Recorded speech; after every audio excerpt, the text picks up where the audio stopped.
Una moneda lanzada al aire en un cuarto frío de Iowa decidió quién vivía y quién moría esa noche, y el chico que ganó el volado fue el mismo que toda su vida le tuvo pavor a subirse a un avión. Hay algo que los libros de historia del rock no te dicen con toda su crudeza. El primer latino en romper las listas de popularidad en los Estados Unidos era un chamaco de 17 años, hijo de migrantes mexicanos, que no hablaba español, que fabricó su primera guitarra con sus propias manos porque su familia no tenía dinero para comprarle una, que tenía pesadillas recurrentes en las que siempre moría de la misma manera, siempre en un avión, siempre entre llamas, siempre cayendo, y que llegó a donde llegó porque un día un productor en Hollywood lo vio tocar en el cine de un barrio, quedó impresionado, y lo primero que hizo fue decirle que si quería ser famoso tenía que dejar de llamarse Ricardo Valenzuela.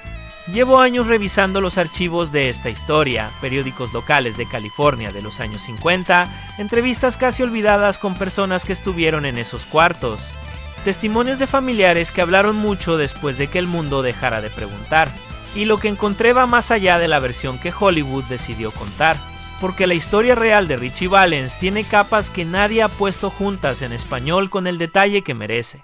Llevas años escuchando La Bamba. Tal vez la cantaste en alguna boda, en alguna fiesta, en algún salón de clases. La conoces desde que tienes memoria, pero lo que muy pocos saben es por qué esa canción existe, quién la cantó sin entender ni una sola palabra de lo que decía, y que se perdió exactamente esa noche de febrero en Iowa. La historia completa es más oscura, más injusta y más extraordinaria que cualquier versión resumida que hayas escuchado. ¿Sabías que el miedo de Ritchie Valens a los aviones no era una superstición ni una manía de artista nervioso?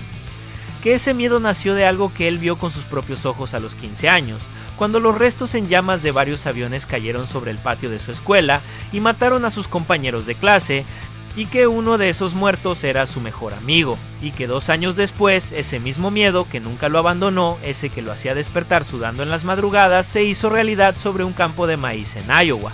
¿Sabías también que la canción más famosa que grabó en español fue aprendida sílaba por sílaba como si fuera un idioma extranjero, porque en su casa de Pacoima nunca se habló español?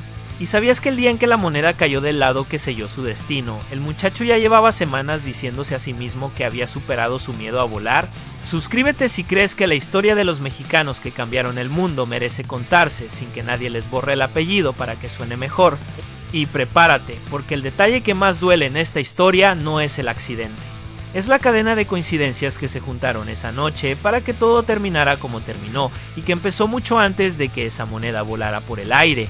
Pacoima, California, para quien no la conoce, es un barrio del Valle de San Fernando al norte de Los Ángeles. En los años 40 y 50 era exactamente lo que uno imagina cuando piensa en una colonia de trabajadores migrantes mexicanos. Casas pequeñas, calles polvorientas en verano, lodo en invierno, familias numerosas, apretadas en espacios que nunca alcanzaban para todos.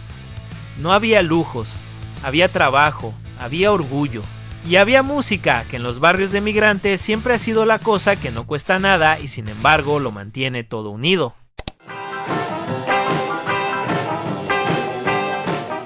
Ahí nació Ricardo Esteban Valenzuela Reyes, el 13 de mayo de 1941. Segundo de 5 hijos de José Esteban Valenzuela y Concepción Reyes, 2 personas que cruzaron la frontera desde México y pusieron lo que tenían en ese pedazo de California con la esperanza de que sus hijos vivieran diferente. La familia trabajaba en los campos, naranjales principalmente. Las manos de esa familia en las mañanas frías del Valle de San Fernando, con el sol sin salir todavía y el frío cortando, son la imagen de millones de familias mexicanas que hicieron exactamente lo mismo buscando exactamente lo mismo, un pedazo de futuro que en su tierra no encontraban. El padre de Ricardo, José, era un hombre que amaba la música con esa intensidad con la que la aman los que no son músicos profesionales pero que la necesitan para sobrevivir el día. Tocaba guitarra. Le gustaba el blues, le gustaba el flamenco, le gustaba la mezcla de sonidos que traía desde México y que aquí, en California, chocaba con el rhythm and blues que salía de los radios de los vecinos afroamericanos del barrio. Ese era el paisaje sonoro en el que creció Ricardo. Mariachi por un lado, blues por el otro, y esa electricidad del rock que empezaba a colarse por todos los rincones de los Estados Unidos a mediados de los 50. A los 5 años el niño ya quería tocar. Su padre lo alentó. Lo animó también a aprender trompeta. Ricardo después aprendió batería solo, sin que nadie se le enseñara formalmente, por puro oído y determinación, pero la guitarra fue lo que se quedó, y había un problema práctico y muy concreto: no había dinero para comprar una guitarra decente.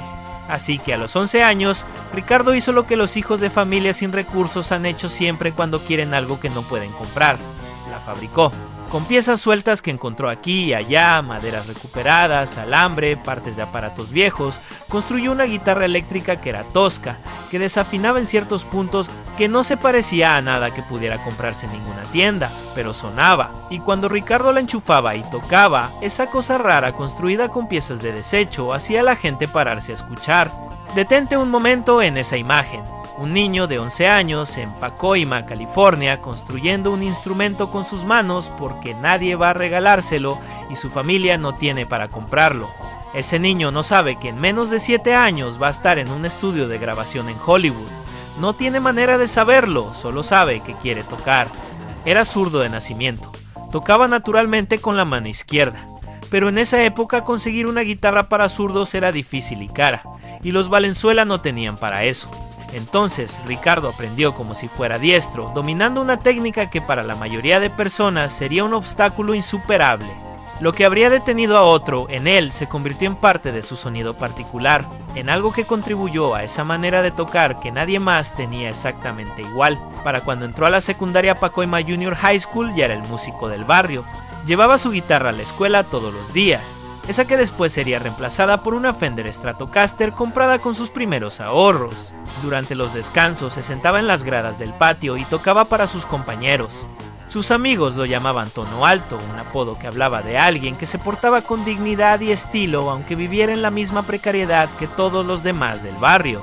La vida en Pacoima no era solo música y sueños. Era también la violencia cotidiana de ser mexicano en el sur de California en los años 50, la segregación informal que existía en muchos espacios, el racismo que no siempre se expresaba con carteles, pero que estaba ahí, en las miradas, en los apellidos que se pronunciaban mal a propósito, en las puertas que no se abrían. Ricardo lo vivió, su familia lo vivió, y eso marcó profundamente todo lo que vino después. El 31 de enero de 1957, Ricardo Valenzuela tenía 15 años. Era martes, un día que debería haber sido normal. Esa mañana, mientras Ricardo estaba fuera de la escuela porque había ido al funeral de su abuelo, algo ocurrió sobre Pacoima que dejó una huella que ningún éxito posterior, ninguna canción grabada, ningún aplauso de ningún público logró borrar nunca. Un avión Douglas DC-7 de la United Airlines había despegado del aeropuerto de Burbank esa mañana. Simultáneamente, 2 Cazas F-80 y 9 Scorpion de la Guardia Nacional Aérea de California habían salido de Palmdale para practicar maniobras con sus sistemas de radar. Las trayectorias de los 3 aviones convergieron en el cielo sobre Pacoima a poco más de 7,000 metros de altura. La colisión fue instantánea y brutal. Los restos ardiendo cayeron sobre el patio de la escuela secundaria Pacoima Junior High School. 3 estudiantes murieron ese día, decenas más resultaron con heridas de gravedad. Los fragmentos metálicos cayeron sobre el mismo patio donde Ricardo tocaba su guitarra para sus amigos en los descansos. Uno de los estudiantes que murió era su mejor amigo. La familia Valenzuela regresaba del funeral cuando vieron el humo negro subiendo en el horizonte. No sabían lo que era. Siguieron manejando en esa dirección y cuando llegaron, Ricardo reconoció el lugar. Era su escuela. Ese patio que él conocía de memoria estaba cubierto de restos metálicos y de marcas que nadie describía en voz alta. No estaba ahí cuando pasó, pero estuvo después. Y lo que vio ese día se instaló en su cabeza de una manera que no tuvo cura. Las pesadillas empezaron pronto, siempre el mismo sueño con pequeñas variaciones. Un avión que cae, el fuego, el cielo convertido en algo que aplasta. Sus familiares recordarían después que esas pesadillas fueron constantes durante años, que Ricardo hablaba de ellas, que el miedo a volar que desarrolló tenía una imagen concreta detrás. Tenía el patio de su escuela, los restos de los aviones y la noticia de que su mejor amigo había muerto mientras él no estaba porque ese día fue al funeral de su abuelo. El azar como protección, el azar como condena. Ya entonces, lo que nadie calculó en ese momento es que ese mismo patrón se repetiría exactamente 2 años después. El azar volvería a protegerlo y a condenarlo al mismo tiempo, de la manera más irreversible posible. Con 16 años, en el año 57, Ricardo fue invitado a unirse a una banda local llamada The Silhouettes, un grupo de blues y rock and roll del barrio, de esos que animaban fiestas de garaje, funciones de escuela, pequeños eventos locales. Ricardo entró como guitarrista. Fue el hombre orquesta de la banda desde el primer día, pero cuando el vocalista principal dejó el grupo, Ricardo dio un paso al frente. El 19 de octubre de 1957 subió al escenario por primera vez como cantante, y algo pasó que ese día nadie supo exactamente cómo explicar. Esa voz, ese muchacho de cuerpo delgado con la guitarra, tenía algo que no se aprende en ninguna parte. Esa cosa que no tiene nombre técnico, pero que se siente en el estómago cuando la escuchas y que hace que te quedes quieto sin saber por qué. Las noticias sobre talento real viajan rápido en los barrios chicos. Un estudiante de la preparatoria San Fernando llamado Doc Maquia le habló a alguien sobre este muchacho de Pacoima que tocaba diferente a todos los demás. Ese alguien era Bob Keane. Robert Kuhn, que usaba el seudónimo Bob Keane, era el propietario y presidente de Del-Fi Records, un sello discográfico de Hollywood que llevaba años buscando el talento que lo pusiera en el mapa. En mayo de 1958, Keane fue a ver a Ricardo tocar en una función de sábado por la mañana en un cine de San Fernando, un cine de barrio con una audiencia de familias y jóvenes del vecindario. Pero Keane vio lo que vio. Al terminar el show, fue a presentarse con el muchacho. Lo que siguió fue una audición en la casa de Keane en Silver Lake, donde el productor tenía instalado un pequeño estudio de grabación en el sótano. El equipo era un grabador portátil Ampex de 2 canales y un par de micrófonos Telefunken de alta calidad, más de lo que tenía la mayoría de los sellos pequeños de la época. Ricardo llegó con su guitarra, se sentó frente a esos micrófonos y tocó. Keane supo que tenía algo entre manos. Y aquí viene el primer momento incómodo de esta historia. Un momento que pasó tan rápido, con tanta naturalidad, que nadie en ese cuarto lo cuestionó. Keane miró al muchacho y le planteó algo directo. El nombre no iba a funcionar. Ricardo Esteban Valenzuela Reyes. Demasiado largo, demasiado difícil de pronunciar para los locutores de radio angloamericanos, demasiado claramente mexicano para una industria que en 1958 no sabía todavía cómo venderle música latina al público del Medio Oeste. Ricardo tenía 16 años y alguien con dinero, contactos y un estudio de grabación le estaba ofreciendo la posibilidad de salir de Pacoima. Keane le explicó la lógica del mercado con la tranquilidad de quien lleva años jugando un juego que el muchacho no conoce todavía. El apellido Valenzuela sería reemplazado por Valens. El nombre Ricardo se convertiría en Richie. Ricardo Valenzuela desaparecía del cartel. Richie Valens ocupaba su lugar. Fue una decisión tomada en minutos que borró el apellido de su familia, el apellido que sus padres cruzaron la frontera con. El apellido de su abuelo, cuyo funeral lo había salvado de estar en ese patio el 31 de enero de 1957, ese apellido quedó guardado en los documentos oficiales y desapareció de los carteles, de las portadas de los discos, de los créditos que leía la gente en la radio. ¿Se resistió? No hay registro histórico de que lo hiciera. Tenía 16 años. Y el mundo entero, en la forma de una oportunidad real de salir de los naranjales de Pacoima, estaba al otro lado de esa decisión. Las primeras sesiones de grabación en el sótano de Keane produjeron demos que después serían pulidos en los estudios Gold Star de Hollywood, el mismo estudio donde años después Phil Spector desarrollaría su famoso Wall of Sound y donde los Beach Boys grabarían algunas de sus canciones más recordadas. En esas sesiones caseras nació la semilla de varias canciones. Una de ellas fue Donna. La primera vez que Ricardo la cantó no fue en ningún estudio, fue en un teléfono dedicándosela a su novia. Eso dice mucho sobre quién era ese muchacho y cómo vivía las cosas que sentía. Pero antes de hablar de Donna Ludwig, hay que entender en qué estaba convertido Ricardo Valenzuela en ese verano de 1958. Era el hijo mayor responsable de la familia, que cargaba con sus hermanos menores de una manera que ningún adolescente debería cargar, pero que aceptó sin quejarse.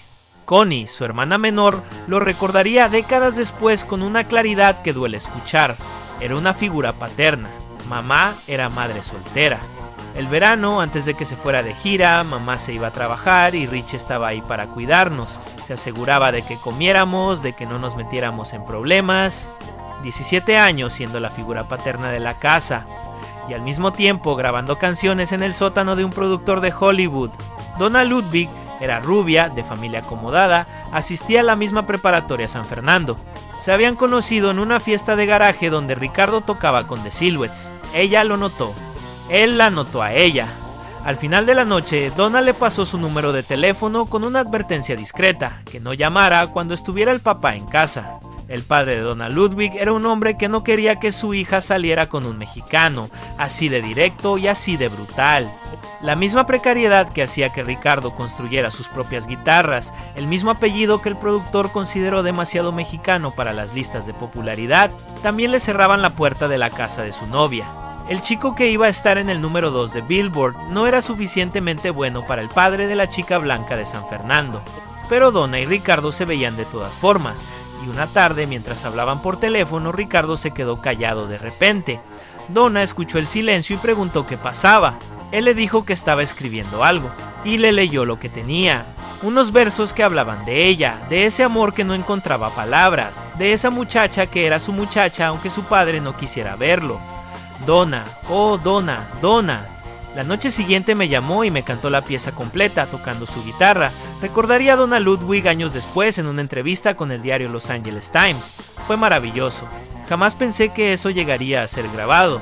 La primera canción lanzada al público fue Come On, Let's Go. En mayo de 1958, llegó al número 42 del Billboard Hot 100. Un comienzo sólido para alguien que acababa de salir de los garajes de Pacoima. El artista británico Tommy Steele grabó su propia versión casi de inmediato y la llevó al número 10 en el Reino Unido. Un muchacho de Pacoima que nunca había viajado a Europa tenía su música sonando en las radios inglesas. Pero lo que vino después con Donna y La Bamba fue otra cosa completamente distinta. Donna fue grabada en los estudios Gold Star de Hollywood en el otoño de 1958. Entró al Billboard Hot 100 en el número 2. No en listas latinas, que en esa época ni siquiera existían como categoría independiente. En el número 2 de la lista principal, compitiendo con todos. Con Elvis Presley, con Buddy Holly, con Chuck Berry, con toda la industria del rock americano, y llegó al número 11 de las listas Rhythm and Blues al mismo tiempo. Dos listas distintas, dos audiencias distintas, un solo muchacho de Pacoima, un chamaco con apellido cambiado de un barrio de migrantes en el Valle de San Fernando en las listas de popularidad más importantes de los Estados Unidos. Pero la industria discográfica tiene sus lógicas. Y una de esas lógicas en 1958 era que un sencillo necesitaba una cara B, algo que llenara el otro lado del disco, un relleno.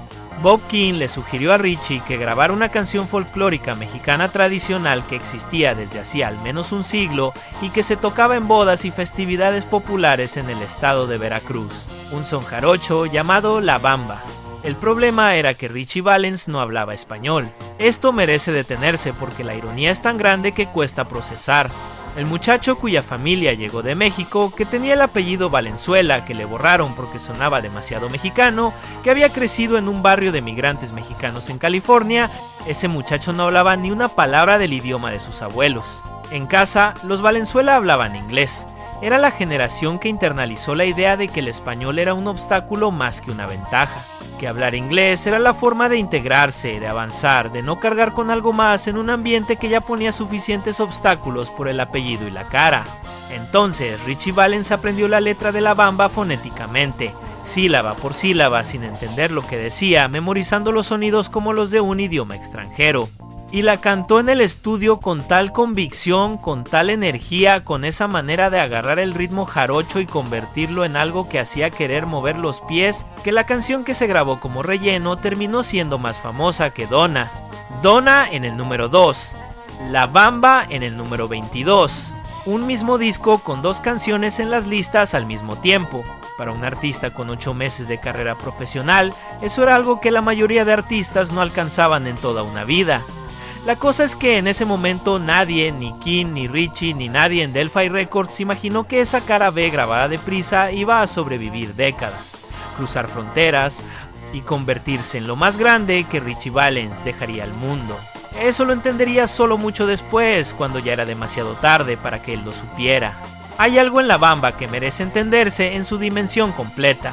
Como canción folclórica tiene raíces que los investigadores remontan por lo menos al siglo XVIII en el estado de Veracruz. Es un son jarocho, una forma musical que mezcla influencias indígenas, africanas y españolas en una síntesis específica del Golfo de México. Se toca con jaranas, requintos y arpa en fiestas populares, con un ritmo que invita a moverse de una manera particular. Lo que Ritchie Valens hizo con esa canción fue reinterpretarla completamente.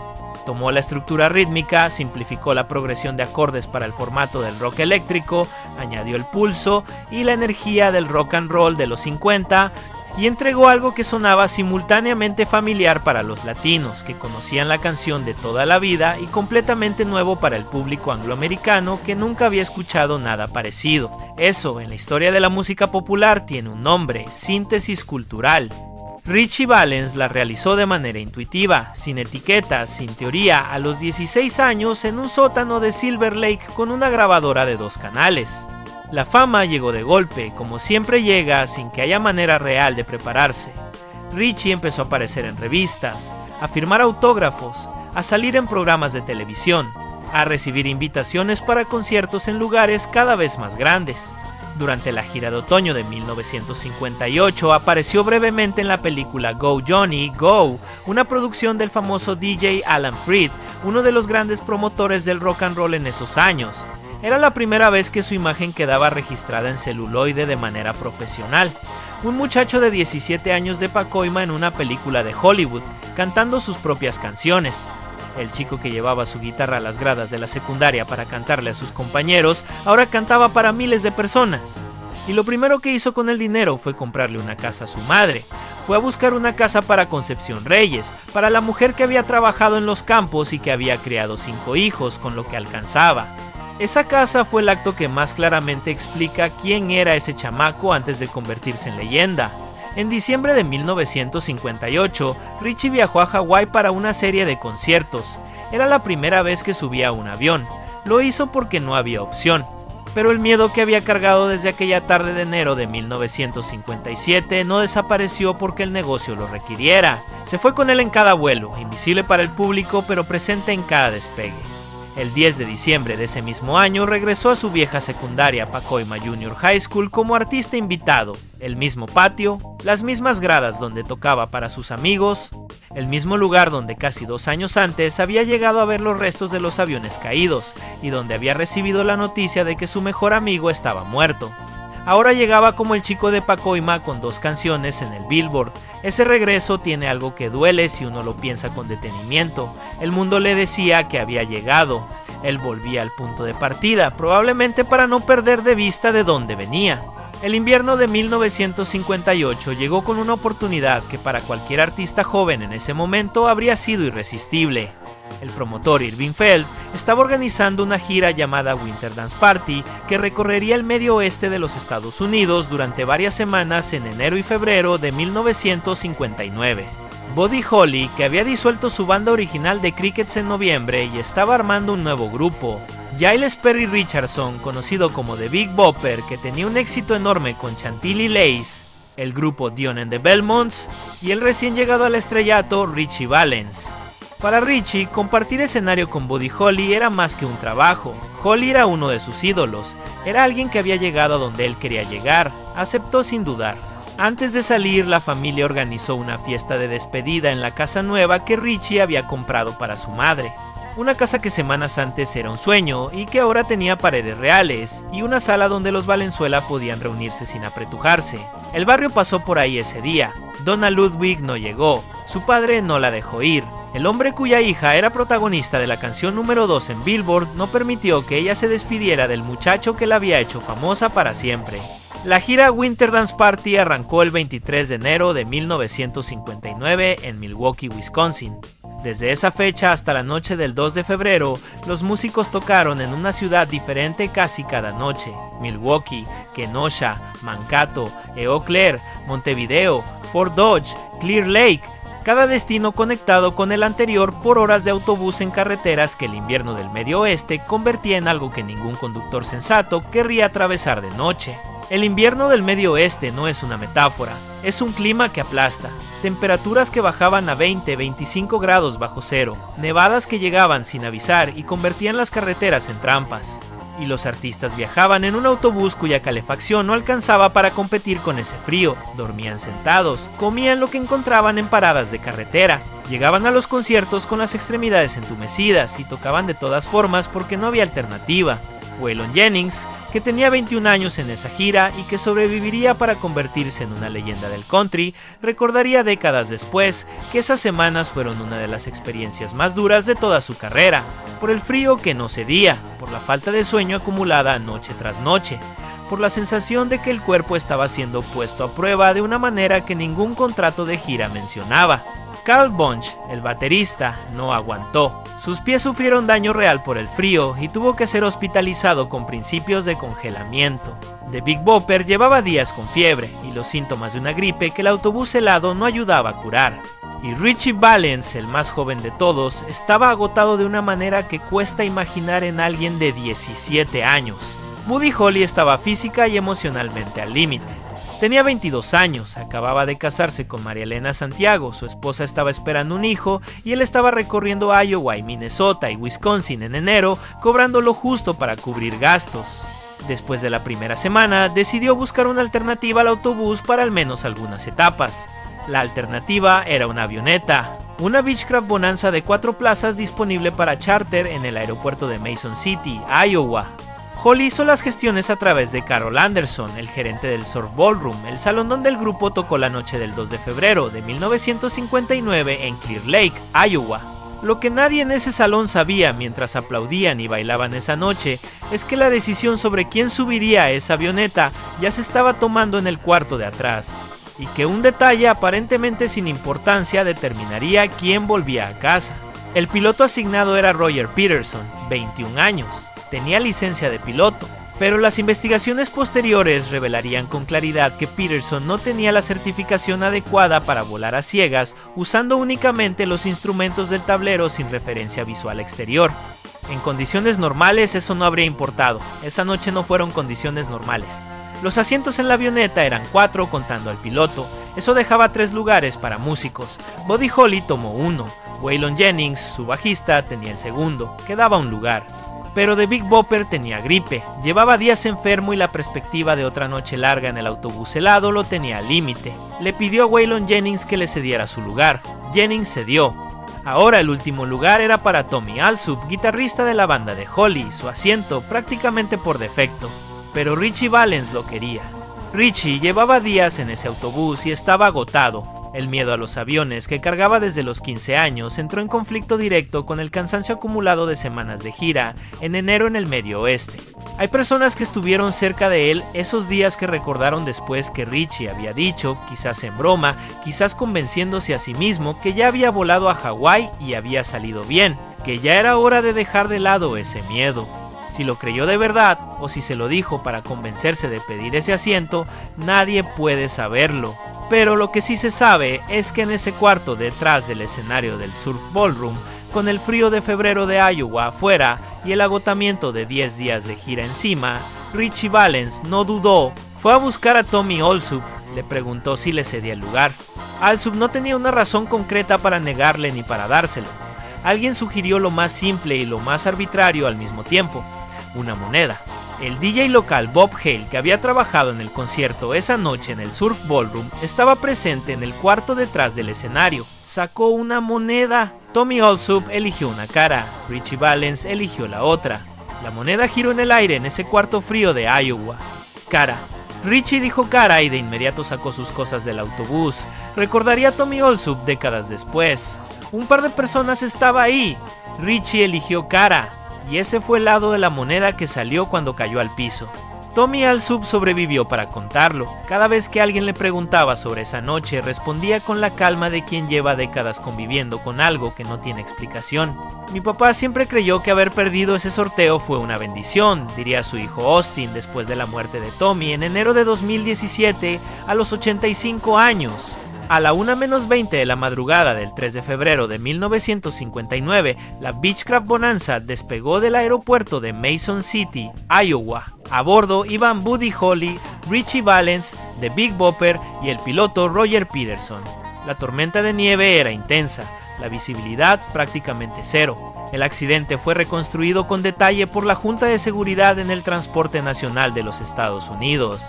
Roger Peterson no tenía la certificación para vuelo de instrumentos, la habilitación que permite a un piloto orientarse en condiciones de visibilidad nula usando únicamente el tablero como referencia. Sin esa certificación, cuando los sentidos corporales contradicen lo que muestran los instrumentos, el instinto lleva a hacer exactamente lo equivocado.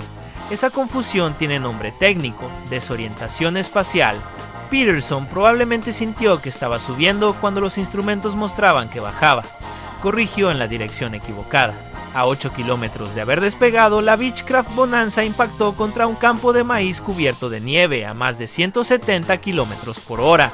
Solo el silencio del campo en la madrugada de Iowa y los restos de una avioneta pequeña desparramados sobre la nieve. Un granjero llamado Albert Joule encontró los restos a la mañana siguiente. Buddy Holly tenía 22 años, había empezado una familia. Su esposa María Elena, que había tenido un presentimiento terrible esa noche sin saber por qué, perdió al bebé que esperaba cuando recibió la noticia. The Big Bopper tenía 28 años, había actuado esa noche con fiebre y con gripe, había pedido prestado el asiento para no pasar otra noche en el autobús helado. Roger Peterson, el piloto, tenía 21 años. Richie Valens tenía 17, llevaba exactamente 8 meses de carrera profesional.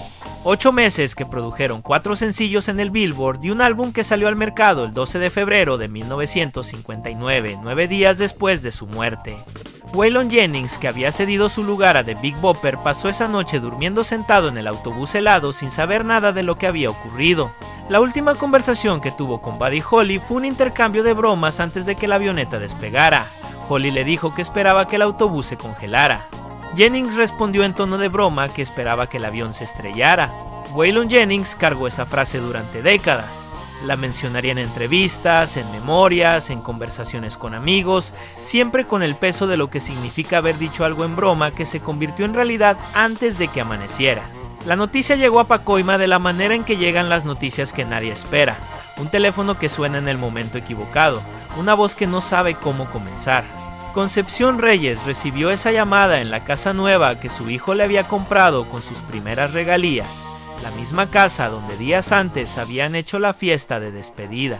Donna Ludwig también se enteró ese día, la chica cuyo padre no la dejaba salir con un mexicano, cuyo padre le impidió ir a la fiesta de despedida. Se enteró de que el muchacho que había puesto su nombre en el número 2 de Billboard había muerto en una avioneta en Iowa.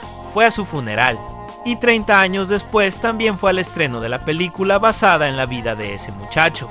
El hermano mayor de Richie, Bob Morales, tuvo una relación compleja con el éxito repentino de Ricardo desde el principio. Cuando un hermano se convierte en estrella de la noche a la mañana, cuando el dinero aparece y los micrófonos aparecen y el barrio entero mira de otra manera, las dinámicas dentro de la familia cambian de formas que nadie anticipa.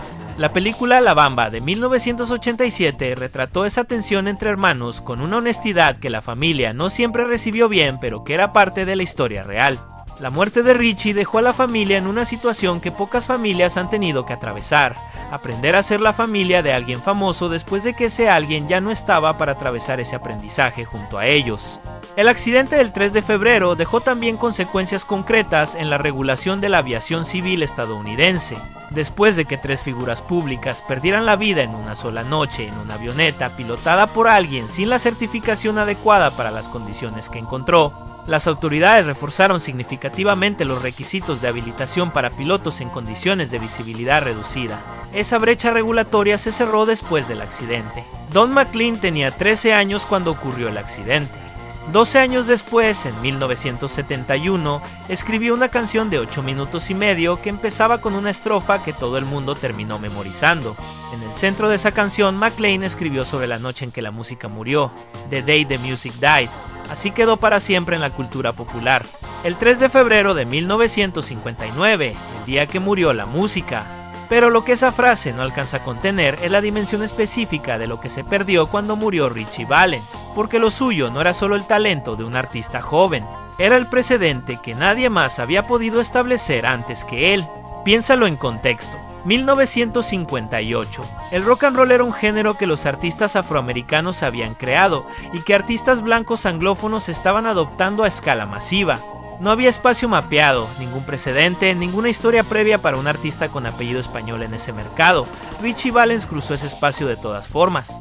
Con el nombre cambiado, con el apellido borrado, con la canción en un idioma que no hablaba aprendida fonéticamente, con la guitarra que había construido con sus manos de niño. La influencia que dejó fue real y documentada. Los Beach Boys mencionaron a Richie Valens públicamente como una influencia en su trabajo. Y hay un detalle que raramente se menciona. En los tiempos tempranos de esa banda, Bruce Johnston, que después se convertiría en miembro oficial de los Beach Boys, fue compañero de banda de Richie. Esos lazos existieron de manera concreta y directa. Carlos Santana llegó a San Francisco en 1962, 3 años después de la muerte de Richie. Tenía 14 años, venía de Tijuana. Cuando empezó a tocar en los clubes del Mission District, estaba construyendo sobre una posibilidad que Ritchie Valens había demostrado que existía. Lo que Santana llevó a Woodstock en 1969, esa combinación de blues americano con ritmos latinoamericanos que hizo que 500,000 de personas se levantaran a bailar, tenía un linaje que pasaba directamente por Ritchie Valens. Santana lo reconocería de manera explícita en múltiples entrevistas a lo largo de su carrera. Hay otro ángulo que casi nunca se cuenta, lo que Bob King hizo después de la muerte de Ritchie. King siguió explotando el catálogo durante décadas. Lanzó álbumes póstumos, recopilaciones, versiones alternativas de canciones, material de las sesiones caseras. La familia Valenzuela recibió lo que les correspondía según los contratos firmados. Y esos contratos fueron negociados por un chamaco de 16 años de un barrio de migrantes que no tenía abogado ni representante legal que lo acompañara cuando King le extendió los papeles. Era el negocio de la música en los años 50. La misma historia que se repitió con decenas de artistas jóvenes de esa generación, muchos afroamericanos, muchos latinos, todos sin el poder de negociación que te da saber exactamente lo que tienes y lo que vale. La cuestión de cuánto dinero generaron las canciones de Ritchie Valens durante las décadas que siguieron a su muerte y cuánto de ese dinero llegó realmente a su familia es una de esas conversaciones que la industria musical prefiere no tener en voz alta. Y esa es la pregunta que esta historia deja abierta. ¿Qué habría pasado si la moneda esa noche hubiera caído del otro lado?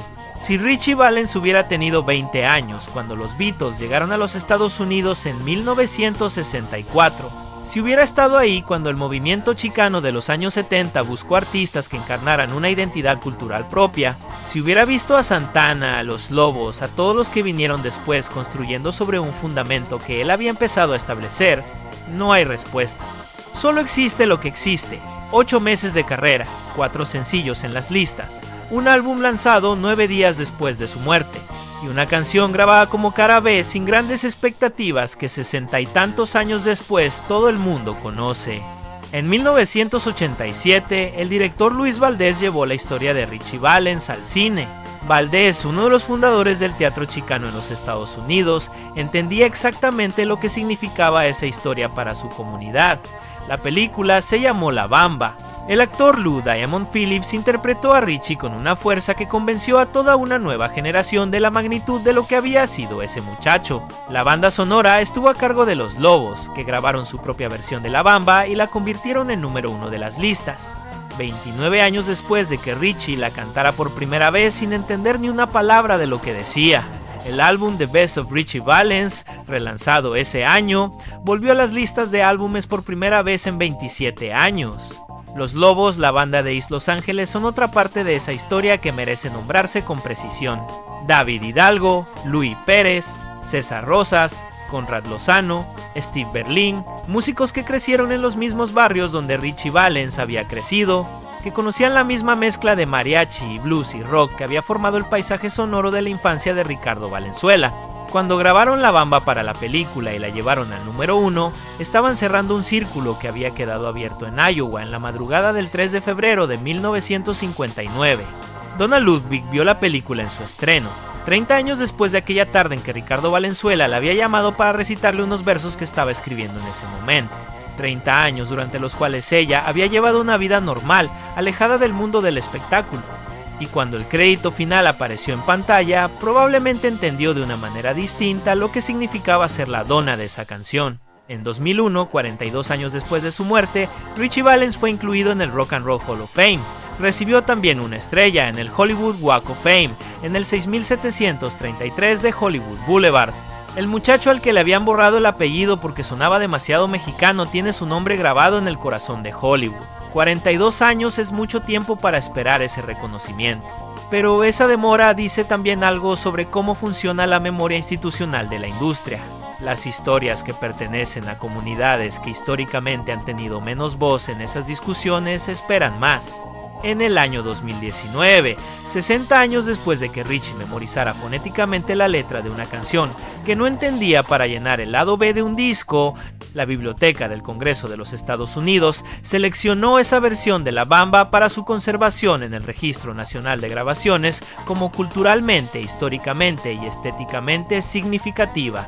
La versión de una canción grabada en español por alguien que no hablaba español para llenar el espacio sobrante de un sencillo grabada por un chico al que le habían cambiado el nombre para que sonara menos mexicano fue declarada Patrimonio Cultural de los Estados Unidos. La ironía de eso no tiene fondo. En el campo de Iowa donde cayó la avioneta, un fan llamado Ken Paquette construyó en 1988 un monumento de acero en forma de guitarra. Junto a la guitarra metálica, 3 discos con los nombres de los 3 músicos. El monumento sigue ahí hoy. En ese campo de maíz del centro de los Estados Unidos, a 8 kilómetros del aeropuerto de Mason City, hay un pedazo de acero con el nombre de Ricardo Esteban Valenzuela Reyes, grabado bajo el nombre que un productor decidió que era más vendible. Richie Valens no fue un artista pasivo que simplemente hacía lo que el productor le decía. Participó activamente en la escritura de sus canciones. Come On, Let's Go era suya. Donna era suya. La adaptación de La Bamba, el arreglo eléctrico, la decisión de cómo atacar ese ritmo jarocho desde el rock fue suya también, aunque King la haya sugerido como proyecto. Y había más canciones en proceso cuando murió, canciones que quedaron en estado de demo, que Del-Fi Records publicaría años después en recopilaciones, y que muestran a un artista que estaba encontrando su voz con una rapidez que no era normal para alguien de su edad y experiencia. My Head, el cuarto sencillo lanzado en vida de Richie, tenía una energía distinta a Donna, más cruda, más directamente emparentada con el blues que su padre tocaba en la casa de Pacoima. Era la evidencia de que Richie Valens tenía rango, capaz de moverse entre la balada romántica y el rock eléctrico acelerado, y esa versión algo más oscura de sí mismo que aparecía en las canciones que no llegaron a ser sencillos principales. Los estudios Gold Star de Hollywood, donde grabó sus canciones definitivas, eran en ese momento uno de los centros de gravedad de la música popular americana. Habían abierto en 1950 en North Sycamore Avenue en Hollywood. El fundador, Dave Gold, construyó ese estudio privilegiando el sonido por encima de las convenciones.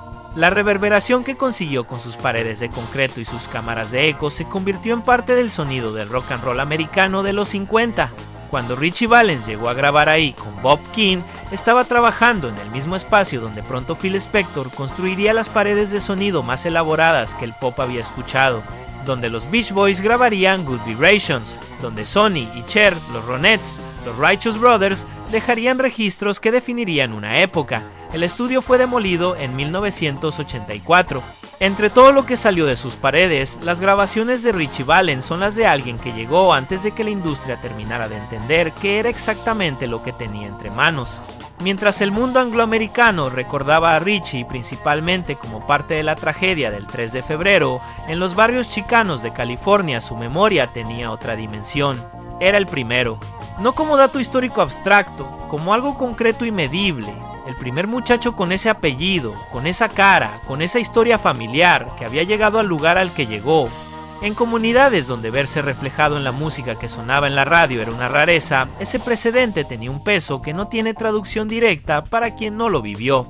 Los murales con su imagen en Pacoima, en East Los Ángeles, en barrios del Valle de San Fernando, siguen ahí décadas después, no como decoración, como afirmación de que alguien de ahí llegó a donde no se suponía que alguien como él debía llegar. La Preparatoria San Fernando realiza cada año eventos en su memoria. Su hermana Connie Valens ha dedicado décadas a mantener viva esa llama, asegurándose de que las generaciones que no estuvieron ahí en 1958 sepan exactamente quién fue Ricardo Valenzuela antes de convertirse en Richie Valens. Hay algo profundamente familiar en esta historia para cualquiera que haya crecido en una familia mexicana. El que construye su primera guitarra porque no puede comprarla y aprende a tocar al revés porque no hay de otra. El que canta en un idioma que no habla porque la canción lo pide. El que le compra una casa a su madre antes de comprarse nada para sí mismo. El que carga con el miedo que tiene desde los 15 años y lo sube de todas formas al avión porque el trabajo lo requiere. Y también inevitablemente la historia del que llega donde llega en 8 meses y luego una moneda decide que no va a llegar más lejos. Hubo un momento en la gira de otoño de 1958 que ilustra algo sobre cómo Richie vivía esa fama nueva. Estaba en el escenario en un concierto en el sur de California cuando alguien del público le lanzó algo, no reaccionó. Terminó la canción con la misma concentración con que la había empezado y bajó del escenario sin decir nada. Tommy Allsup, que lo observaría semanas después durante la Winter Dance Party desde el lado del escenario, diría que era imposible no notar a ese chamaco de 17 años que actuaba con la confianza de alguien que llevaba décadas haciéndolo. Esa solidez era la misma con la que había construido su primera guitarra a los 11 años, con la que había aprendido a tocar al revés, con la que había subido al escenario de The Silhouettes cuando nadie se lo pidió. Hay detalles de la gira Winter Dance Party que casi no aparecen en los recuentos habituales y que dicen algo preciso sobre las condiciones reales en las que murió Ritchie Valens. La gira tenía programadas 24 fechas en 24 días distintos, 24 ciudades en el corazón del invierno del medio oeste americano. El contrato que los músicos firmaron con Irving Feld no especificaba las condiciones de transporte con ningún detalle, simplemente se comprometían a aparecer en cada ciudad en la fecha acordada. Cómo llegaban ahí era problema suyo y del promotor local. El autobús que usaron era un Flexible Starliner, un modelo popular para giras de ese tipo. Tenía capacidad para aproximadamente 40 pasajeros y un sistema de calefacción de propano que en condiciones normales habría sido suficiente. Las condiciones no fueron normales. El invierno de enero y febrero de 1959 en el Medio Oeste fue excepcionalmente duro incluso para esa región. El Servicio Meteorológico Nacional registró temperaturas en Iowa y Minnesota que estuvieron consistentemente por debajo de los 20 grados bajo cero durante varias semanas. Dion DiMucci, el cantante de Dion and the Belmonts, hablaría décadas después sobre esa gira en varias entrevistas. Recordó que los músicos prácticamente no dormían en camas durante semanas, que comían lo que encontraban en las paradas de camino, y que el estado físico del grupo se deterioraba de manera visible a medida que pasaban los días. Dion fue uno de los músicos que rechazó un lugar en la avioneta esa noche. Según contó después, era demasiado caro para su presupuesto personal. $36 era lo que costaría el asiento, y él prefirió ahorrar ese dinero y quedarse en el autobús. $36. Esa fue la diferencia entre estar en ese avión o no, para Dion, una cantidad que en México de hoy sería poco más de 600 pesos. Para Ritchie la diferencia fue una moneda. Para Waylon Jennings, la generosidad de ceder su asiento a alguien que estaba enfermo. Para Roger Peterson, la falta de una certificación que nadie le había exigido esa noche. Cada uno de esos factores por separado era insignificante. Juntos esa noche fueron definitivos. Para Ritchie la diferencia fue una moneda, y esa moneda cayó del lado que cayó. Bob Keane estaba en Los Ángeles cuando recibió la noticia del accidente. Tenía 34 años. Había descubierto a Ritchie Valens 9 meses antes en ese cine de San Fernando. Había pasado horas en el sótano de su casa y en los estudios Gold Star grabando a ese muchacho. Había elegido los sencillos, había diseñado las portadas, había firmado los contratos, había cambiado el nombre. Todo eso había ocurrido en menos de un año. Y ahora ese muchacho de 17 años que él había tomado de los garajes de Pacoima y llevado a las listas de Billboard estaba muerto en un campo de maíz en Iowa. King continuó explotando el catálogo de Ritchie durante décadas, pero en las entrevistas que dio en sus últimos años, el productor siempre mencionó a Ritchie Valens con algo parecido al peso de alguien que sabe que estuvo cerca de algo extraordinario y que ese algo se cortó antes de tiempo. Delphi Records siguió funcionando, King siguió trabajando, pero ningún otro artista que pasó por su sello dejó una huella comparable a la que dejó ese chamaco de Pacoima en 8 meses. La canción Donna, que Ritchie escribió para una chica cuyo padre no lo quería en su casa, siguió sonando en las radios mucho después de la muerte del artista. Donna Ludwig la escuchó durante décadas. Vivió su vida, se casó, tuvo hijos, envejeció, y en todas esas décadas su nombre quedó unido para siempre a esa canción. Es uno de esos casos en que una persona se convierte en personaje sin haberlo elegido. Ella nunca pidió ser la Donna de esa canción.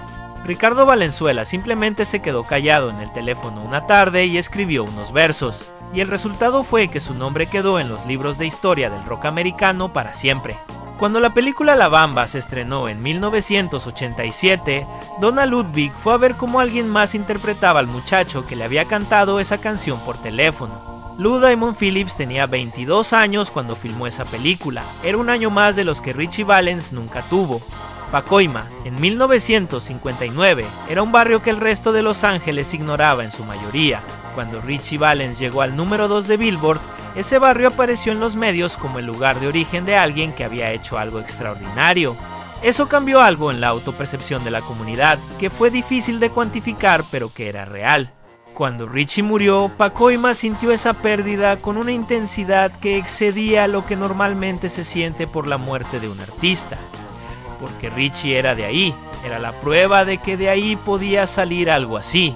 Y cuando esa prueba desapareció en un campo de maíz en Iowa, el barrio perdió algo más que un artista. Hay una última reflexión que vale la pena hacer antes de cerrar este expediente. Richie Valens grabó 4 sencillos durante su vida, 4 sencillos en 8 meses. Una carrera que en términos de tiempo no alcanza ni a ser un año.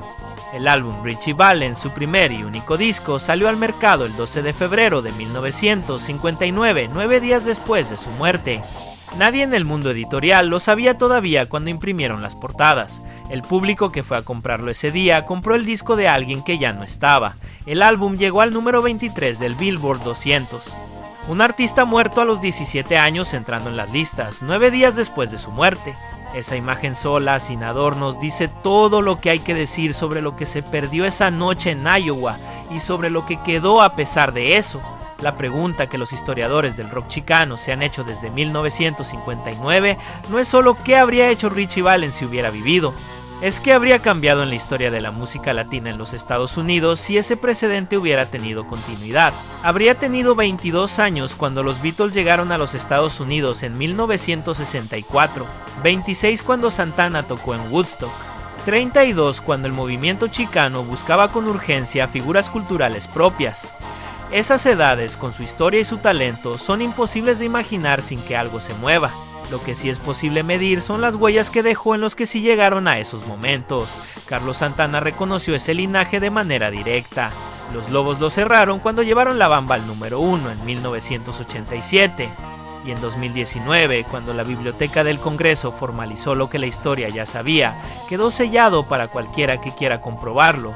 El muchacho de Pacoima, que no hablaba español, que cantó una canción que no entendía, que usó un nombre que no era el suyo, dejó algo que ninguna tormenta de nieve en Iowa pudo llevarse.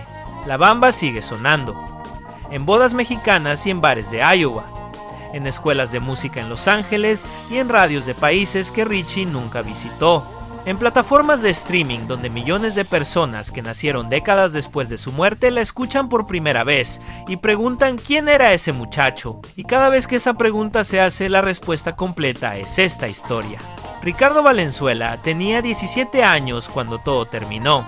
Y las canciones que grabó en 8 meses de carrera siguieron viajando mientras él ya no podía. Cruzaron fronteras que él nunca cruzó. Sobrevivieron décadas que él nunca vivió. Y llegaron hasta aquí, hasta esta pantalla, hasta esta historia que estás escuchando ahora. El nombre de Richie Valens apareció en los libros de texto de varias escuelas del Valle de San Fernando durante los años 80 y 90. No porque la institución lo hubiera decidido de manera formal, sino porque hubo maestros que lo pusieron ahí.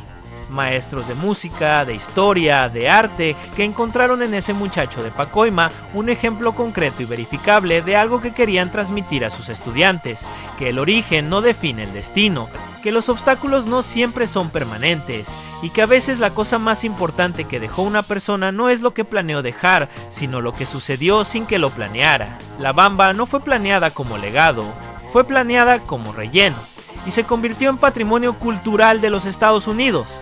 Esa distancia entre lo que fue y lo que quedó, entre el relleno y el registro permanente, es quizás la mejor medida de quién era ese chamaco de 17 años de Pacoima que construyó su primera guitarra con alambre y piezas de desecho. ¿Qué piensas tú de todo esto? ¿Crees que si esa moneda hubiera caído del otro lado, la música latina habría llegado al rock americano de otra manera, antes, con más fuerza? Escríbelo en los comentarios. Esa discusión vale la pena tenerla. Si esta historia te movió por dentro, no puedes perderte el próximo video. Vamos a abrir el expediente de otro músico que inventó el sonido del rock and roll moderno, que lo hizo primero que nadie, y al que toda una generación de artistas se hizo rica tocando su música mientras él pagaba consecuencias que la ley solo aplicaba cuando el acusado no era blanco. Una historia de genio, de injusticia y de una deuda que la industria tardó décadas en reconocer. Nos vemos ahí.